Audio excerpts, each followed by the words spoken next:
Welcome to Responding to Cybersecurity Incidents, a portion of the full Cybersecurity First Responder course from Logical Operations. My name is Stacy McBride, and I will be your instructor for this course. In this second of 3 sessions that make up the Responding to Cybersecurity Incidents course, we're going to be discussing how we can mitigate or reduce the impact of incidents. So now that you've got access to your courseware, let's continue with session 2 of the Responding to Cybersecurity Incidents course on the topic Mitigate Incidents. So one of the things that we're going to want to do in order to mitigate or reduce the impact and the consequences from an incident to our organization is that we may first of all attempt to harden the systems that are being impacted. The idea of hardening is where we're going to try to make a device more secure by reducing the attack surface area. In other words, eliminating some of the services and components and ports and other items that may make that system more susceptible to attack. And so as we look at our slide here, you can see there are several points that we might want to consider as we do this. First of all, we do want to get rid of anything that's unnecessary. So any unnecessary components, we want to look at trying to deactivate those. That would include not only software, but also hardware. But we do want to think about our operating system and any components of it that may not necessarily be required, any applications or services that we're running as well, and try to eliminate anything that is not absolutely essential to the function of that system. Of course, we also want to get rid of any unused user accounts. These unused user accounts can present a risk to us because they may not be monitored, they may not be observed, and a normal user who might be able to detect that maybe their account has been locked out or a password has been changed won't be providing that information if there's no one who's actively using that account. And so we'd want to make sure that we get rid of any system default accounts or rename them or disable them because they are very commonly attacked as well. We want to make sure that we've got patch management in place to ensure that our systems are receiving the necessary updates to correct any known vulnerabilities, and that those patches are being applied in a timely fashion so that that window of opportunity that an attacker might have is going to be reduced. We want to consider restricting access to peripheral protocols as well. So we're talking about things here like USB devices. Are we going to allow them or not? Bluetooth connections, of course, would be another potential issue. It's a vector through which connections could be formed. Maybe FireWire if you've got that capability. And of course, at the most basic, just physical access to the system and its peripheral devices and components. So because if anyone can gain physical contact with your system, there's a good chance that they may be able to circumvent many of your security measures that you've implemented. And then another thing we might want to consider is restricting access to shell commands. Now, this is more of a Unix term, but really what we're looking at here is trying to limit the commands that a user of a particular privilege level may be able to access or execute.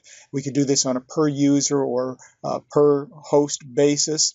And the goal is to implement the principle of least privilege to try to ensure that each individual who accesses the system is limited to only perform actions that are necessary to actually complete their assigned job role or function.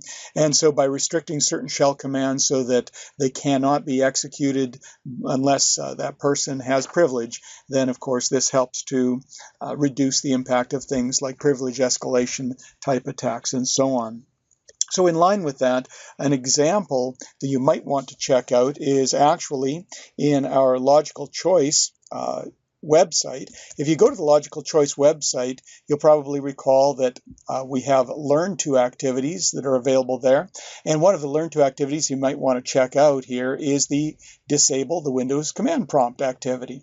And this takes you into using group policy to set a policy, a setting that will be applied to systems that will prevent the users from opening up the command prompt, at least through one particular mechanism.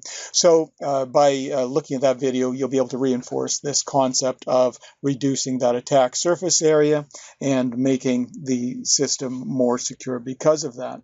Now, often we may not know exactly what we need to do in order to harden a system, because each operating system and each application will have its own unique characteristics, certain things that need to be enabled, certain things that perhaps should be disabled for security reasons.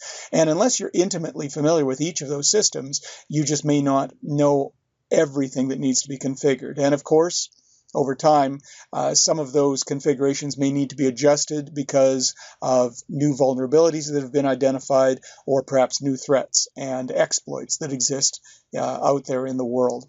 So where can you get guidance on this? Well, one example that we could go to is actually referenced in your text. I'm just going to open up a new tab here, and I'll take you through to the website so that you can see the site, and then I'll share a couple of the documents with you.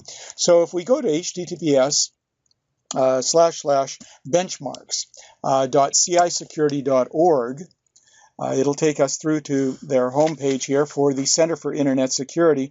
And from this page, you can then dig down and download various secure configuration benchmarks.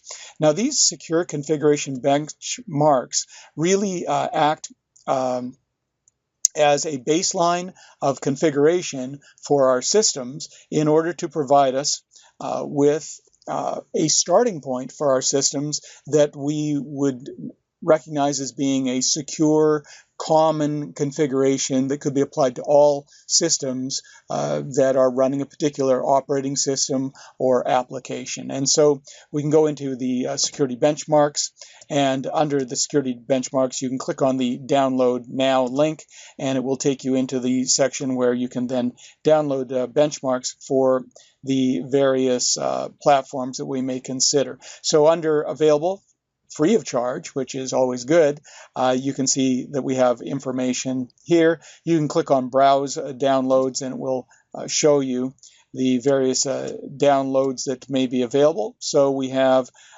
consensus security configuration benchmarks, which is what we're talking about at the moment. And then they're categorized based on things like cloud providers, desktop software, and so on. So for desktop software, I'll click on that just as an example. And you can see web browser benchmarks, and we've got for Google Chrome. So I click on that, and you can see that we have a Google Chrome benchmark that can be downloaded. It's a PDF file that can then be printed and reviewed. Now, I've already downloaded several of these. I just wanted to share a couple of them with you just as an example. You can see here the Cisco IOS version 5 benchmark, and this document's only about 150 pages in length, but it gives us some nice baseline configurations that we can use for our Cisco IOS-based devices, like our routers and switches. So as we scroll down through the document, you'll see that we have a table of contents that prescriptively lists the various configuration settings that should be considered on our systems. And for an example, I get down here, and under the control plane, it has 3.1.1.1, which says basically set no IP source route, and it's a scored value. If you read the preface on these documents, it indicates that scored values will influence or reduce your security score on that system. So this is something that's important, and I could then jump to that page, and you'll see here that this is applicable to a level 1 profile, which means that this level of security is appropriate for almost all environments, and it should not impact functionality. Level 2 may impact functionality, but is more appropriate for higher security environments. And you can see it describes the issue, this particular issue. It shows you how you can go about, excuse me, slid up too far there, how you can go about auditing. There it is, how you can go about auditing this particular value. So if you're unfamiliar with the Cisco IOS, you are given the command line that you could include in a script or just simply type into the interface to look at the running configuration to find out if the command IP source route is included in the running configuration of that device. And then, of course, it will show either that it says IP source route or no IP source route. And the remediation, the recommended action would be to disable source routing so that there would be no way for an attacker to specify the IP addresses or a series of IP addresses that a packet would have to flow through, which would give an attacker the potential for rerouting traffic and hijacking that traffic. And so we would set this configuration command inside of the global configuration mode on our router, perhaps with the no IP source route command. So that's an example of the prescriptive guidance that's given here. If we look at Microsoft Windows and the document for Windows 10, for an example, you can see that this is over 900 pages, so much more extensive than the Cisco document because there's just so much more that needs to be hardened and configured. And so as you, again, drill down through this document, you'll see the many different configuration settings that may be configured for local policies. We've got configuration settings that may need to be configured for the network and various other settings as you go through this. And it's just hundreds and hundreds of pages of registry settings and values and group policy settings that you might want to consider.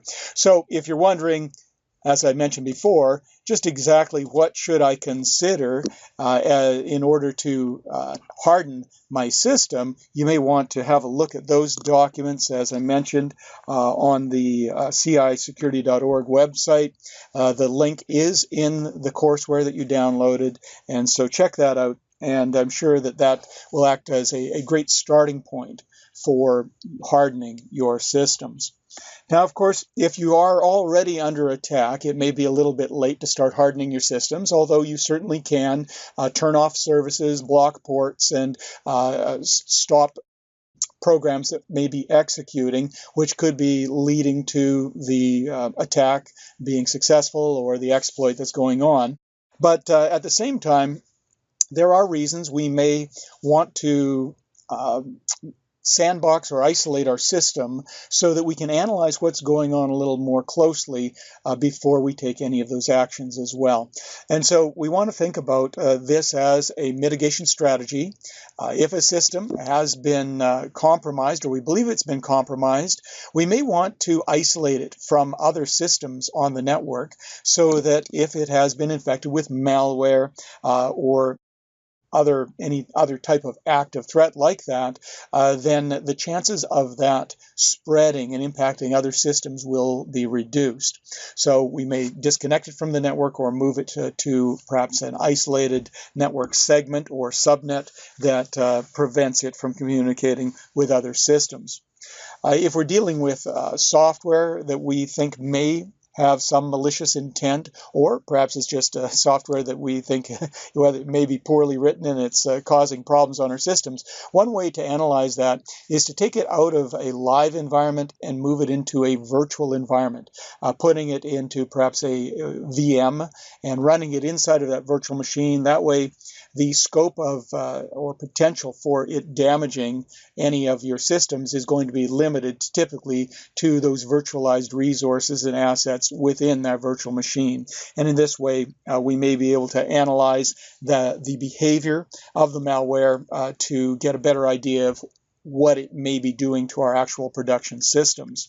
But understand that malware today is getting much more intelligent, however, and in fact, a lot of malware will now run a test to determine whether it is running inside of a virtualized environment or not.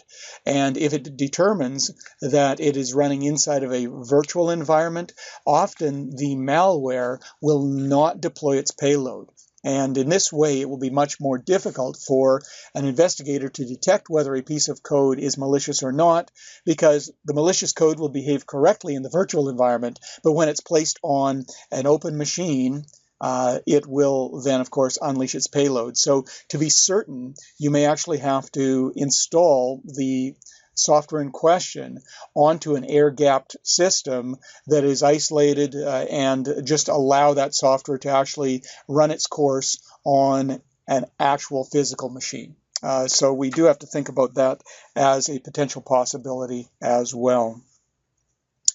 One approach to security that we can take, and it's very common, is that of blacklisting.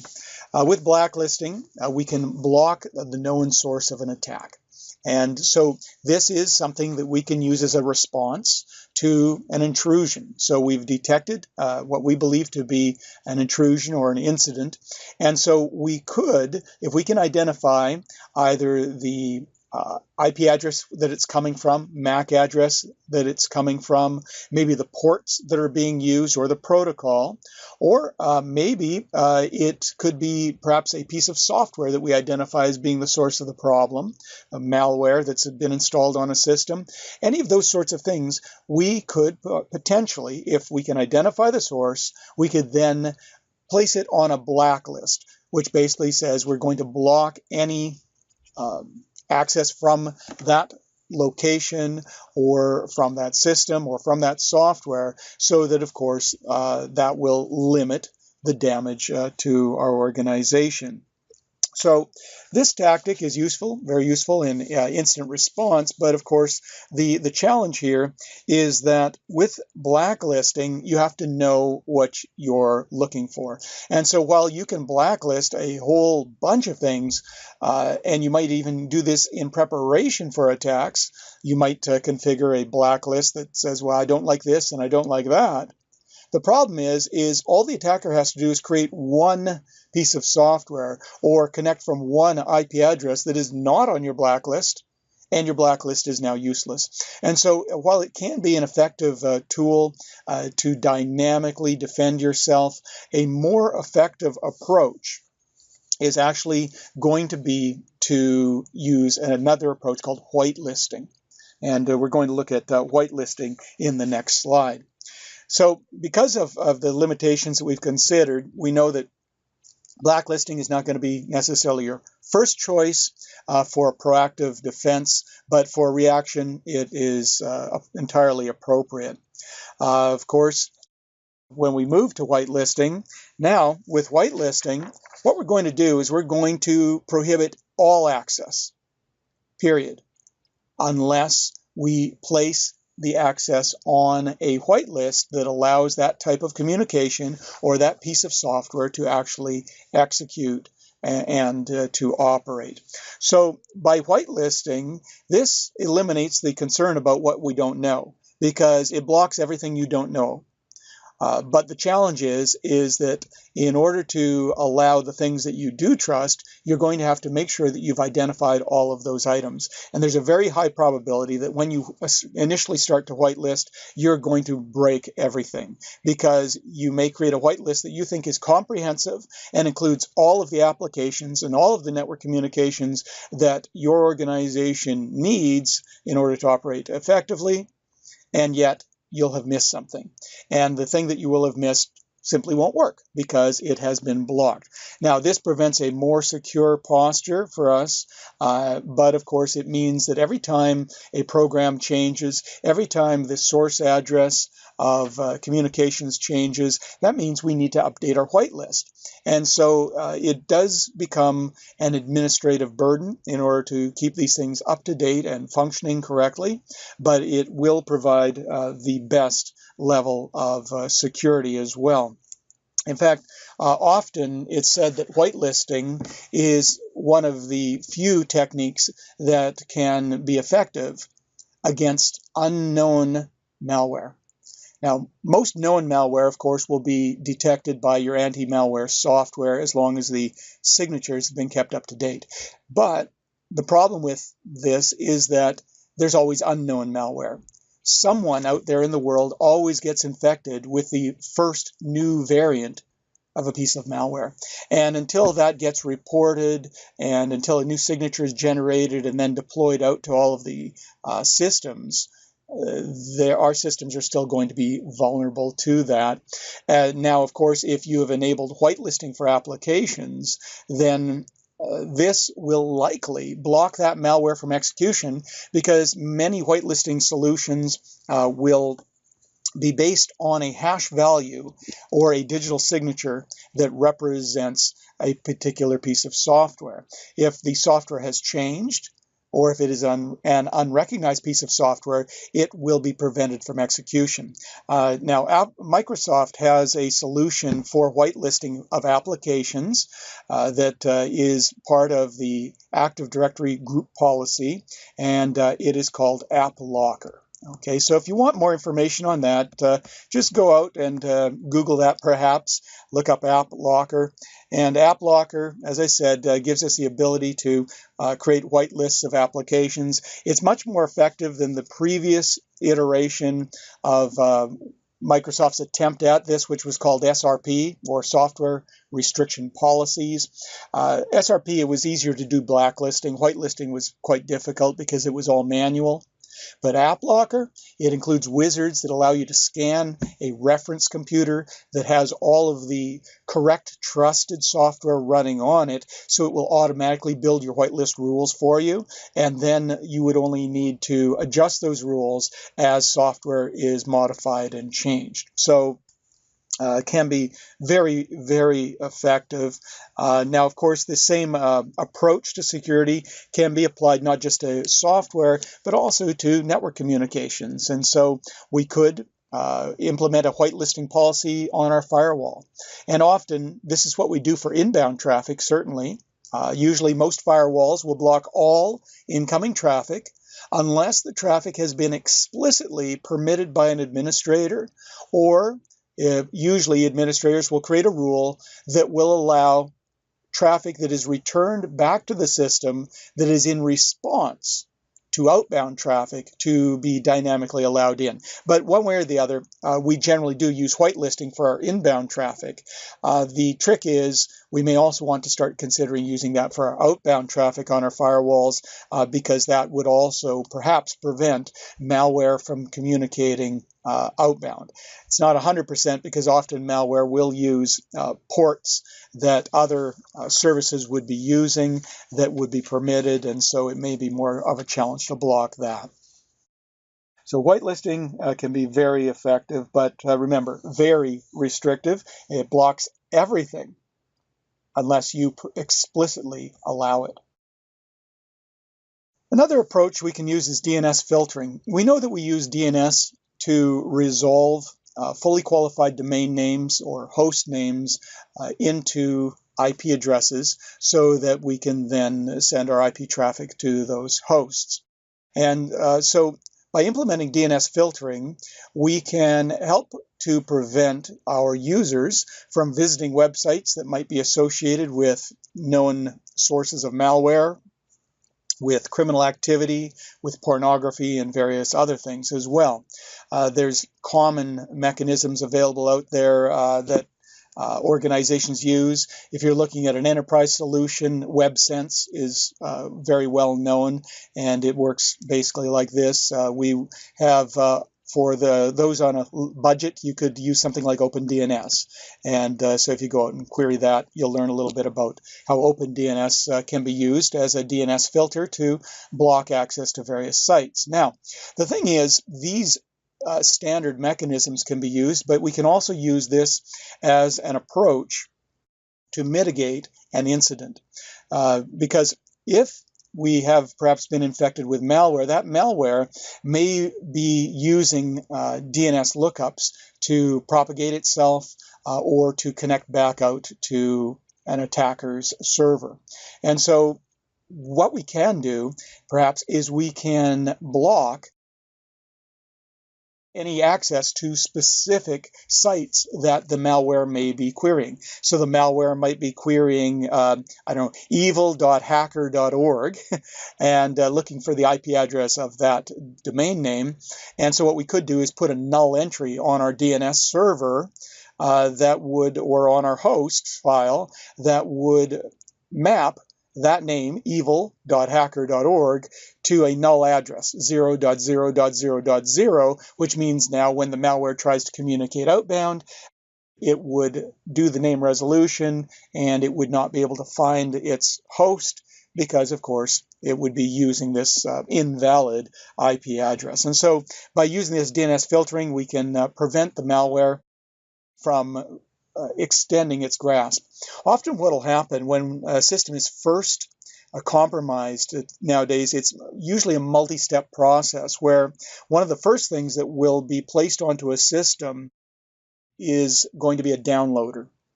And the downloader will often get onto your system even without the operator's knowledge. Simply by visiting a website that perhaps has been compromised, your system could be affected by what we call a drive-by download.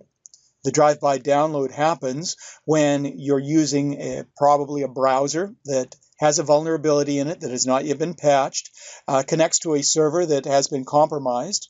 That compromised server has a script that's been implanted by the attackers that would be downloaded and executed in your browser, and it would detect that your browser is vulnerable. It would then execute and download a downloader. Now that downloader would then query various domains to download additional components and tools that would be placed onto your system. And then once that's happened, then of course the infection will become more complete, and the hold that the attacker will have over your system will become solidified. So by using DNS filtering, we may be able to prevent those secondary type infections from occurring. By putting this on our organization's DNS server, we can ensure that if any other system gets infected with the malware, that system won't be able to complete the downloads. Whereas maybe the system that you've initially detected is already compromised, at least you can protect other systems. So it helps to contain the infection, basically. Now, of course, DNS filtering can be bypassed if the user manually has the authority or the permissions to modify their IP address configuration on their system. They could potentially point to a different DNS server and bypass your filtering. So it's not 100%. Black hole routing is another response technique that we could use, whereby we may configure something like this route that we see showing up here in the top right-hand corner of our slide. The idea here being that if we know the source address of malware, or if we know that perhaps maybe a piece of malware on our system is starting to exfiltrate data out of our organization, what we could do to help to mitigate that would be to go to our router and configure a black hole.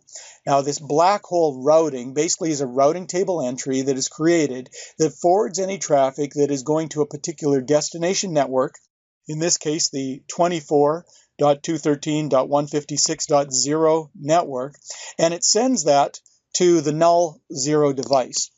So null zero is basically just what we call a bit bucket, where anything that is sent there goes away and never comes back. Okay, so this just discards the traffic. Now, of course, using techniques like this, we might be able to do things like absorb some of the traffic that's being generated by denial of service attacks. Using this, we might be able to also reduce the overhead on our systems that might be coming from that, and again, throw away any type of threat traffic that we don't want. Now, by dropping the traffic in this way, we're not going to be sending a notification back to the sender as well. The traffic will just disappear. Now, of course, if he's already established a TCP handshake with the target machine, if we start throwing away the traffic, he'll be able to detect the fact that his TCP session has been broken. But, of course, if we're using other protocols like UDP or ICMP, then, of course, his traffic will just silently disappear, and he won't necessarily know whether we're discarding it or whether maybe the firewall is blocking it, or whether the host just simply isn't replying. And so the attacker may have less of an idea of what we've done to filter and protect ourselves. Now, one of the challenges here, of course, is that if you are subject to a distributed denial of service attack, usually today attackers are going to launch that from multiple IP addresses, multiple protocols, and multiple ports.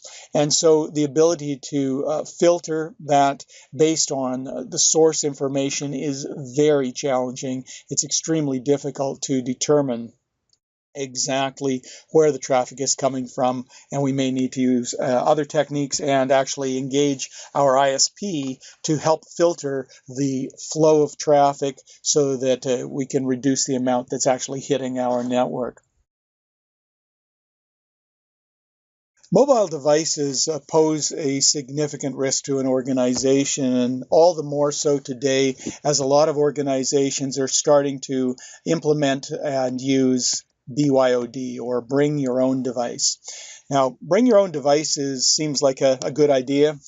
Why should everyone carry around two phones, one for personal use and one for business use? But it does open up a number of legal issues and certainly a huge number of security-related issues related to the management of those devices. So that's another topic that we could discuss at another time, but understand that it's a very current topic you may want to do some research on. But we definitely want to consider implementing some type of mobile device management, whether we're using BYOD or whether we have a very tight policy that restricts mobile device usage only to enterprise provided, configured, and managed systems. We want to think about things like the ability to control the security settings on those mobile devices from a common location, and to do this in a uniform way so that all of our systems are going to be equally protected. We want to have features like the ability to enroll and remove devices from our corporate network. We want strong authentication on those devices. We should be able to also, if a device is lost or stolen, we want to be able to do a remote lock or remote wipe of the device. And of course, this brings up the question, what about personal information and company information? Well, ideally, we don't want it commingled. You ideally should have it partitioned and segmented on the device so that you can send out a remote wipe that would destroy all of the enterprise data and perhaps leave the personal data if, of course, that is the choice that you've made when you've implemented your policy for the use of mobile devices in your environment. We might want to have locating services available through the use of the GPS and or the cell phone triangulation on the devices, so that if a device is lost, we may be able to actually find out where it's gone. We should be able to push out software updates so that we keep our systems patched and in this way help to protect them from any known vulnerabilities that may exist. A lot of users today seem to be interested in either jailbreaking their phone on an Apple device or rooting their phone on an Android device. Now, either of these provide what we call root access or privileged access to the device. And the problem with performing rooting or jailbreaking of a device is that you are circumventing some of the security mechanisms that are designed into the operating system to reduce the potential impact of malware and errors. By rooting a device, you expose that device to complete and total compromise. And so our policy should be to disallow any devices that have been rooted or jailbroken, and we should be able to enforce that in some way. The problem is or at least detect it. The problem is there's no real way to prevent someone from rooting their phone using some of the techniques that exist out there in the world. And so because of that, we would want to have some way of at least detecting it and then locking the device from the network if a rooted phone is identified. We want to make sure that our mobile data is encrypted, and this is absolutely critical. There is no question that mobile devices will be lost or stolen. That will happen. The question is will the information on those devices be at risk? And if we've taken the steps to ensure that the devices have the data encrypted, that we have strong authentication on those devices with strong pins to access them and open the device, and that, of course, We can also remotely wipe the device if need be.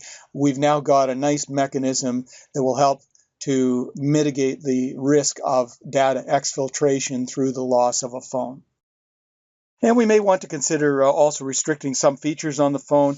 I know that if the phones are going to be used in some environments that might be classified environments, if the phone has any abilities to capture voice, record voice, capture and record video, take photographs, those capabilities may need to be disabled, or you may not even allow the use of that type of device within the environment if security is paramount. So using some of these mechanisms we've discussed, the CSIRT would be able to deal with incidents that could occur that are mobile related by wiping stolen devices, finding where they are through GPS, and pushing out patches and updates to antivirus and updates to the operating system and applications to help to mitigate the spread of malware through those devices as well. We want to be familiar with several of the different devices that we might utilize if we are involved in mitigation. Now, depending upon our role, we may or may not be using all of these personally, but these composite really a collection of all of the different components that might be involved, and you may have different individuals operating on each of these during an incident. So of course we have firewalls, and firewalls implement traffic filtering, and through that filtering, through implementing either whitelists or blacklists, we may be able to respond to an incident.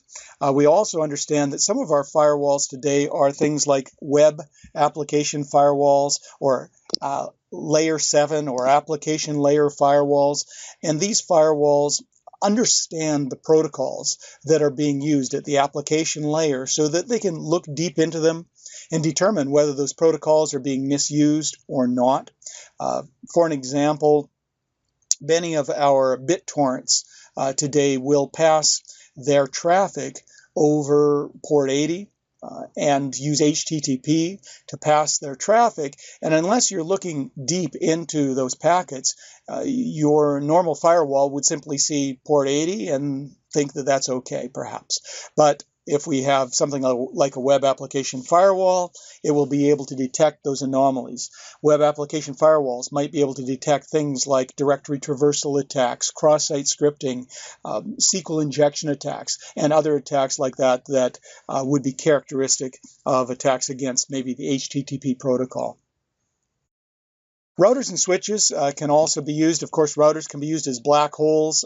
We can set up also static filters to help to combat things like denial of service attacks. We can segment our network up through the use of switches, through the use of VLANs, and through these we can help to isolate systems that perhaps may be compromised, and we want to ensure that they don't impact other systems. Proxy servers, of course, will receive network communications and de-encapsulate those communications and then rebuild a new packet for delivery, re-encapsulating all of the information with new headers. And this gives us a chance to fully inspect, analyze, and even modify the content. And so we can use proxies to filter out content and to watch for risks that may be flowing on the network. We often will make use of reverse proxies so that we can hide our servers behind those proxies so that if an attacker tries to attack our web server or our mail server, they're actually attacking the proxy server sitting in front of those devices, which may limit the ability of that attacker to compromise the system. And so, again, it just adds another layer of defense. We can make use of virtual machines in order to help to isolate and analyze malware. I've already discussed the possibilities of that. And of course, we can also make use of things like cloud services, where within the cloud we could deploy and use the elastic provisioning of cloud services to deploy multiple virtual machines to help us to absorb the processing load that might otherwise overwhelm the traffic handling capabilities of our systems. Our desktop systems, of course, can be used for things like malware analysis. We can use them to collect security intelligence as well, because of course often we'll see the impact of many types of malware on the desktops themselves. Our servers are often going to be the target of attacks because they host our data, and so of course they can also be used to help to mitigate incidents, because through the use of load balancing across multiple servers, we can help to mitigate the impact of denial of service attacks. If we've got proper data backups, then of course we can mitigate the risk of destruction of data. And the servers can, again, provide a major source of intelligence regarding the incident, because often the logs and the activities that were performed on those servers will give us a lot of detail about what exactly happened. And then the use of mobile devices may be able to help us with mitigation efforts, because portable devices that are already pre-configured with our tools might be useful. We can have a notebook that's already got many of our analysis tools on it, Wireshark, Kali Linux, various components and tools that we might use in order to try to detect what's gone on in the incident, and then to help to close the door to protect our systems from further harm.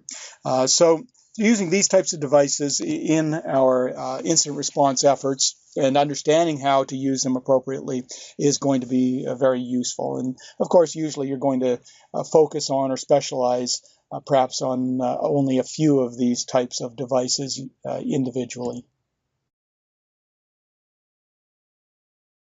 Many of our systems, many of our devices are designed to provide security to other systems. And so we've got things like firewalls, we've got proxy servers, we've got anti-malware scanning, we've got content filtering.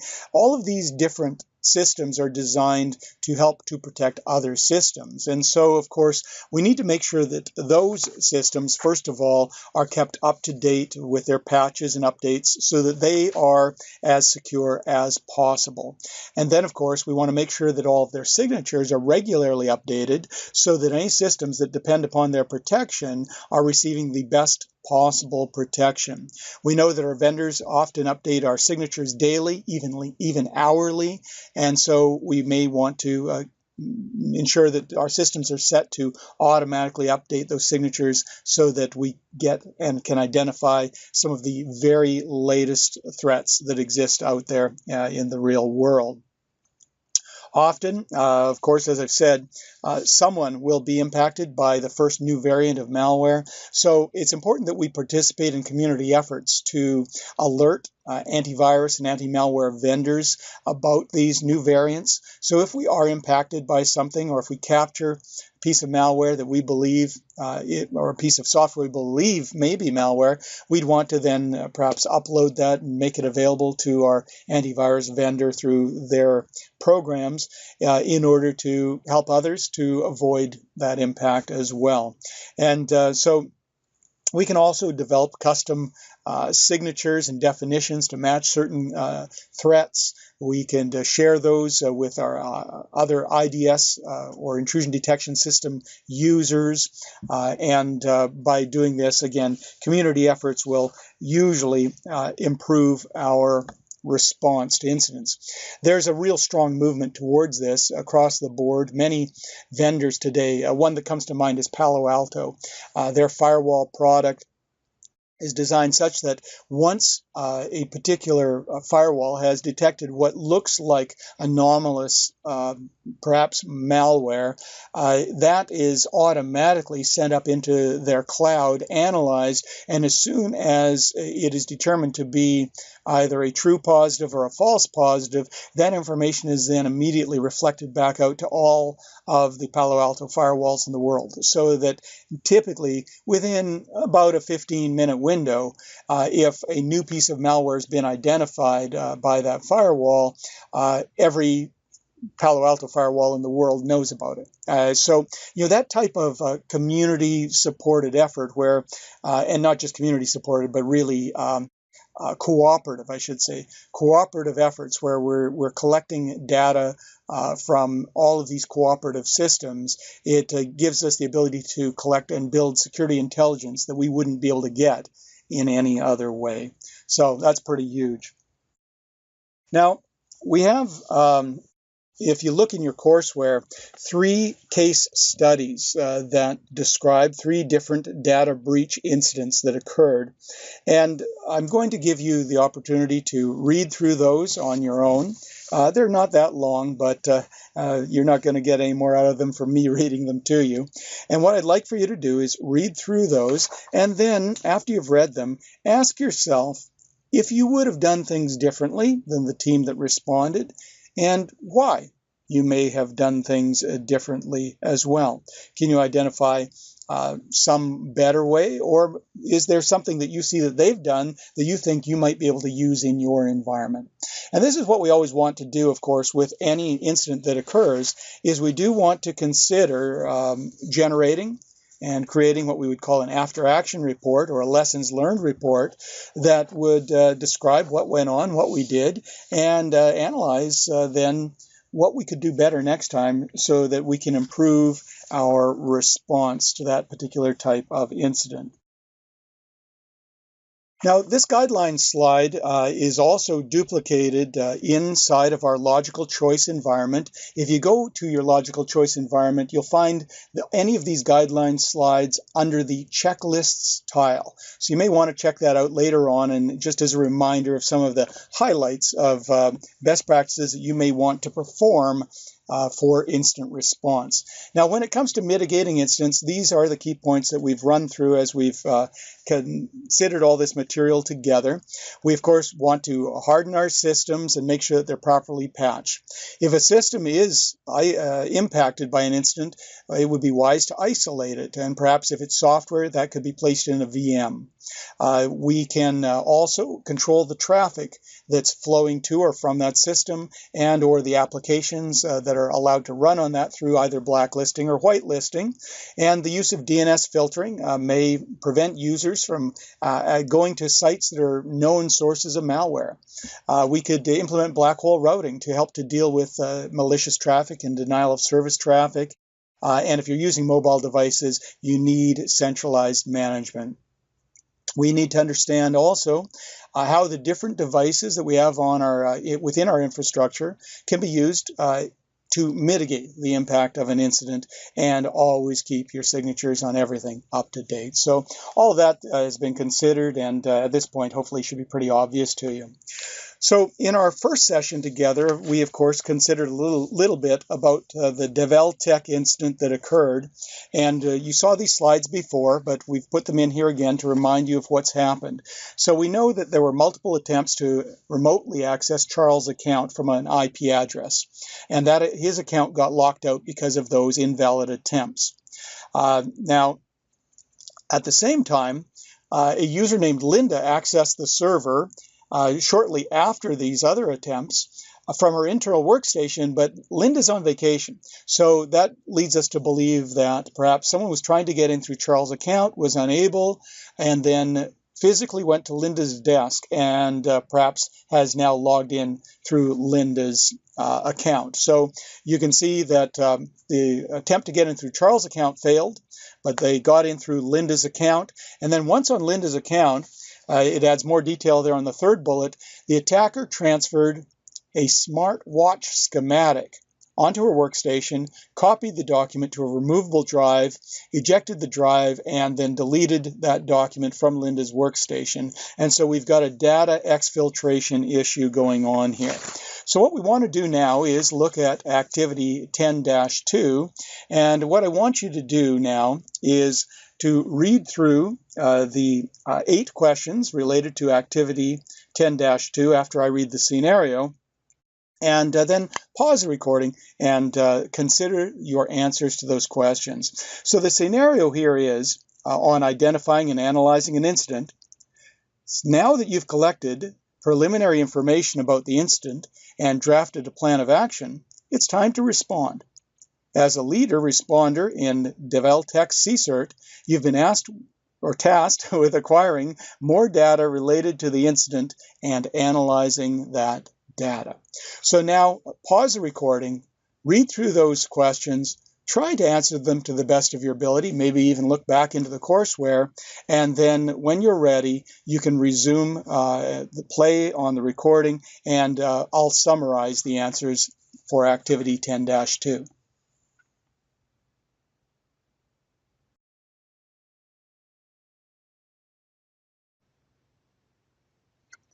Okay, so how did you do? Well, let's have a look at the questions here. The first question was, you've already collected the logs on the affected research and development server. What else should you and your team collect that will help you understand what happened? Well, there are many different things that could answer this question, but certainly you'd want to also look at network logs that would list any type of remote access events. So these could come from firewalls, routers, and other network devices, of course. If the affected server has anti-malware software on it or a host-based intrusion prevention system or detection system, then we should also look at any alerts or incident-related data from those systems. And if your organization has implemented a SIEM system, a security incident and event management system, we'd also, of course, want to look at it to see if it detected any anomalous activity. We'd also need to interview any employees that were involved in the incident. We'd want to find out what Charles did and didn't do. Also, of course, the fact that Linda is away, we know that we can't talk to her right now, perhaps, but we would definitely want to seize her workstation so that we could analyze that.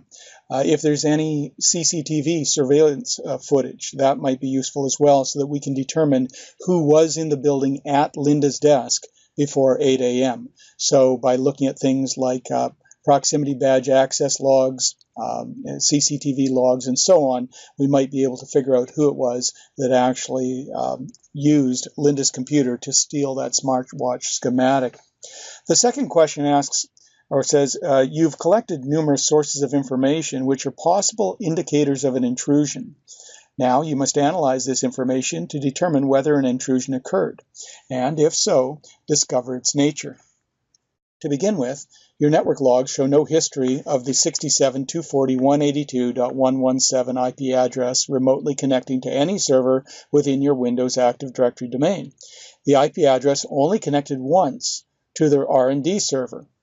What, if anything, does this tell you about a potential incident?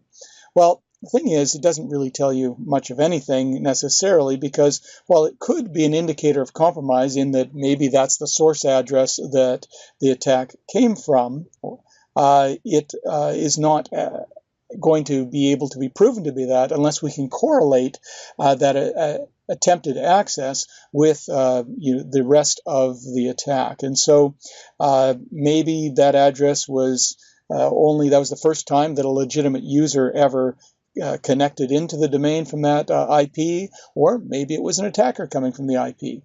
So just a source address you haven't seen before does not immediately mean that you're under attack, but it means that you need to investigate further. The third question. Network access logs show that the remote connection tried to log in under Charles' account 10 times. The server's event log also confirms this. After the 10th failed attempt, the domain account lockout policy took effect, and Charles' account was denied access until reset by an administrator.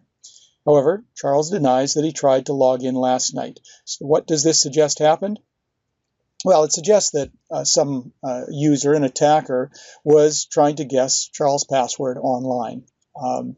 They obviously didn't get in.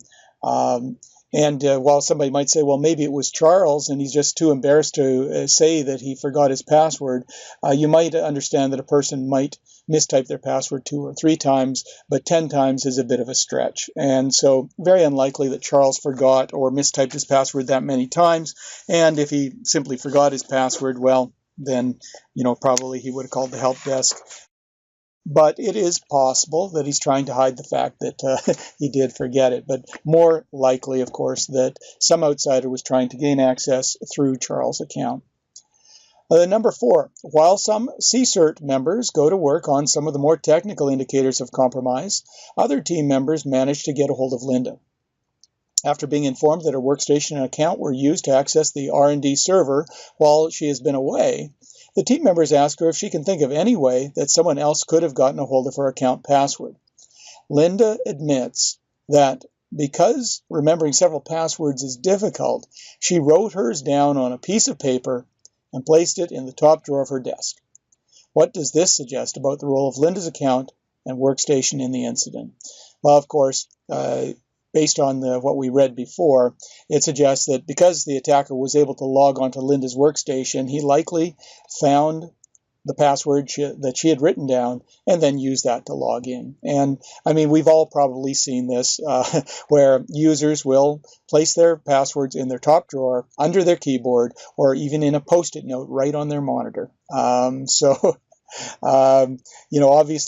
this is an opportunity for education because Linda has obviously violated policy here and needs additional training so that she knows proper handling of her password. Question 5 says, now the CSIRT must ascertain what damage has occurred. What practices should the team put in place for this important phase of the response?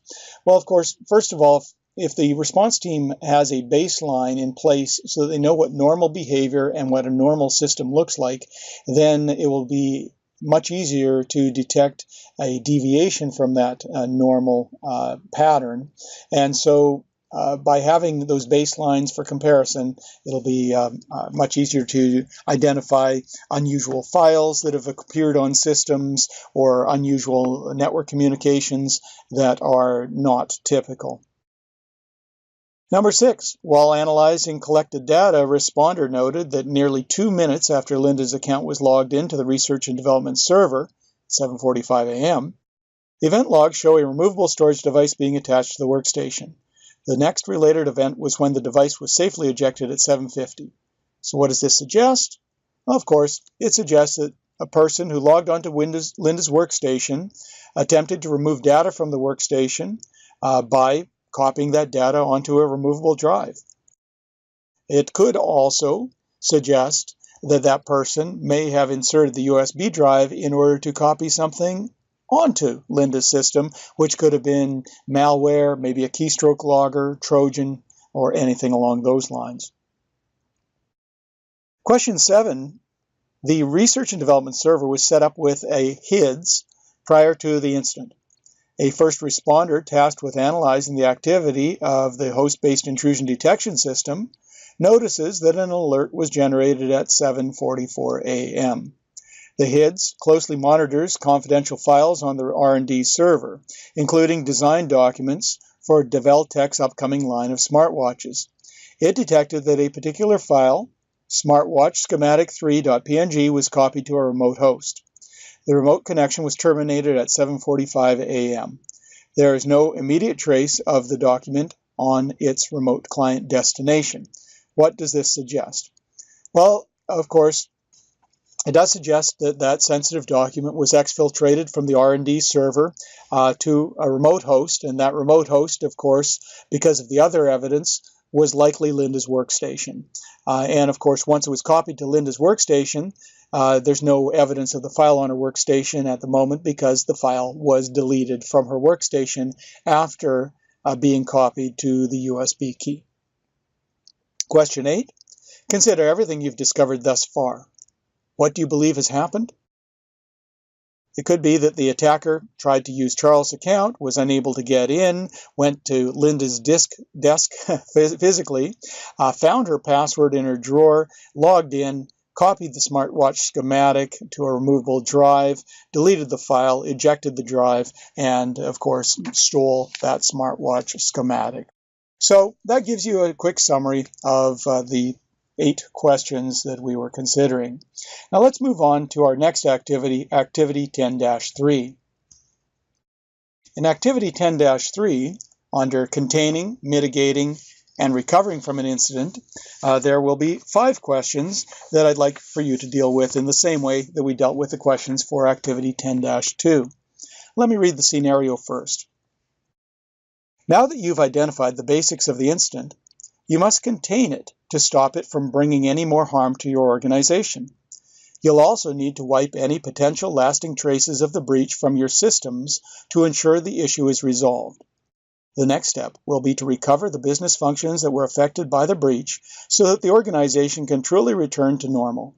Lastly, the CSIRT needs to conduct the post-incident task of drafting an after-action report so as to help prevent such an incident from occurring in the future.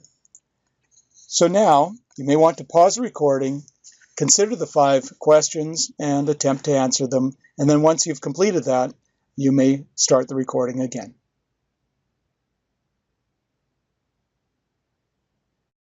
Okay, well, how did you do? So, on our first question, which is, what are some containment and mitigation strategies that you'd perform on this incident to stop a data breach from continuing or reoccurring? Well, there's lots of things that you could choose here, but we understand that Linda's workstation was involved, and probably we're going to want it to stay disconnected and isolated until we have more time to do a deeper examination on what has happened.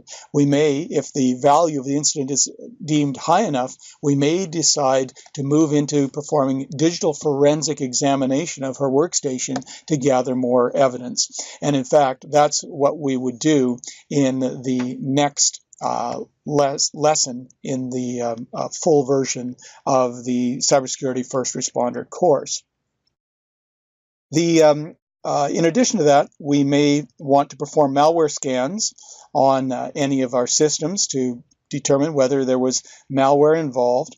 And if we do detect that malware was found, then we obviously want to try to block the action of that malware and prevent further infections of that malware.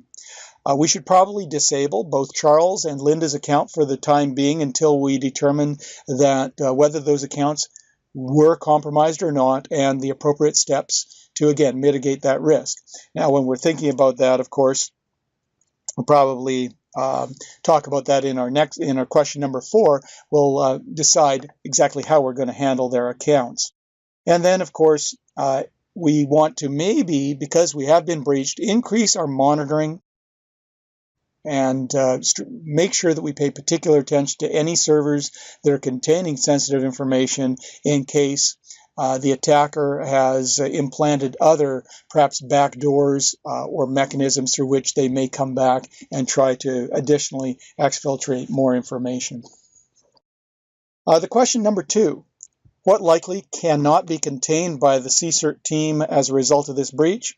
Well, because the data has been exfiltrated to a USB drive, if that data has already been given to a competitor, uploaded to the internet, emailed, it may be next to impossible to actually contain the breach of that information. There's a high probability that it has been exposed. Now, of course, a very appropriate defensive technique that perhaps should have been used is any sensitive files probably should have been stored in an encrypted format so that an unauthorized person may not have been able to simply copy the file like they did and exfiltrate it from the organization.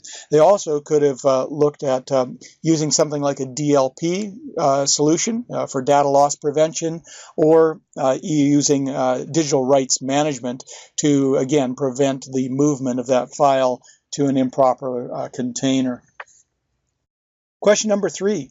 A thorough scan did not detect any malware on the affected systems. The team has concluded that the systems are free of rootkits, keyloggers, and other malicious software that would help the breach persist. How would you recover the functionality that the R&D server provided, such as serving documents about upcoming Develtech products, as well as the functionality of Linda's workstation? Well, the point of compromise here really were the users' accounts. Charles' account was attempted to be compromised, but it was not compromised. Linda's, on the other hand, was compromised. So some may say that the computers are safe to put back into production, but again, we want to have the full picture of the incident, and we may decide that we want to move on to do some additional digital forensics. So it might be premature to put those back into production. If we do need to restore services as quickly as possible, however, what we might do is we might either remove the hard drive from the R&D server for later analysis, or we may create a forensic image of the R&D server and then re-image that server with the last known good configuration of that system, perhaps a disk image that we know and trust. We would then update that image to prevent the exploit that was used from being successful again, and then we could perhaps place that back into production. And for Linda, maybe we can just give her a temporary workstation, something along those lines. Question number 4, when it comes to Charles and Linda's disabled accounts, how would you approach recovery? Well, because Charles' account was not directly compromised, it was just an attempt, we may be able to re-enable his account. However, in most environments, we would encourage that he reset his password to a new value.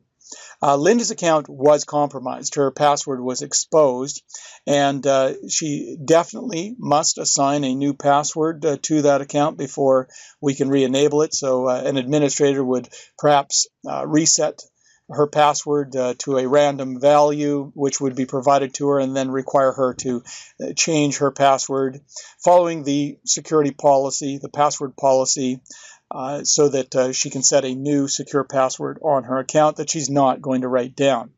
And of course, we want to make sure that Linda goes through some additional training on proper end user behaviors and security practices and proper password utilization.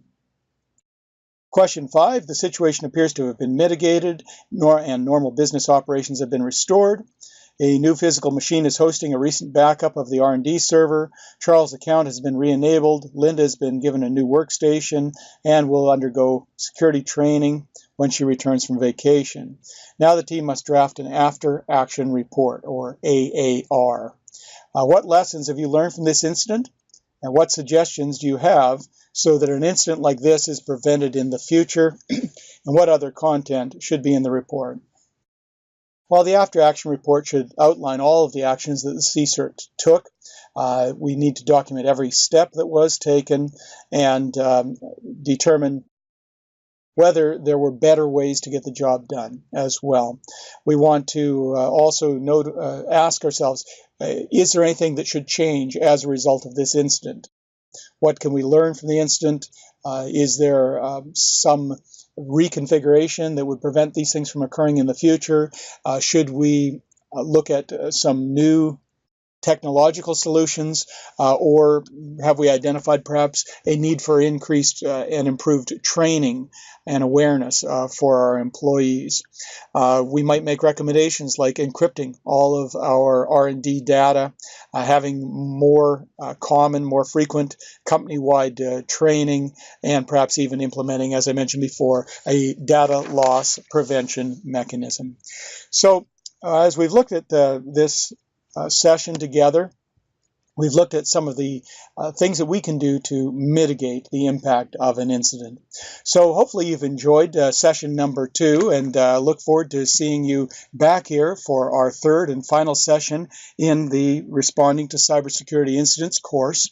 If you would like to get more detailed information on the full cybersecurity first responder course, by all means go to www.cfrcertified.com and you'll be able to get a lot more information on that, or send an email or make a phone call to the number on the screen, and you'll be able to learn about why CFR is important and how you can obtain that certification as well.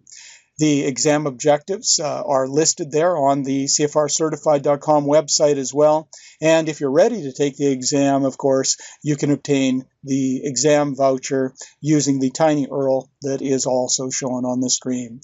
So I do hope you've enjoyed our session together. I'll see you back here for session number 3.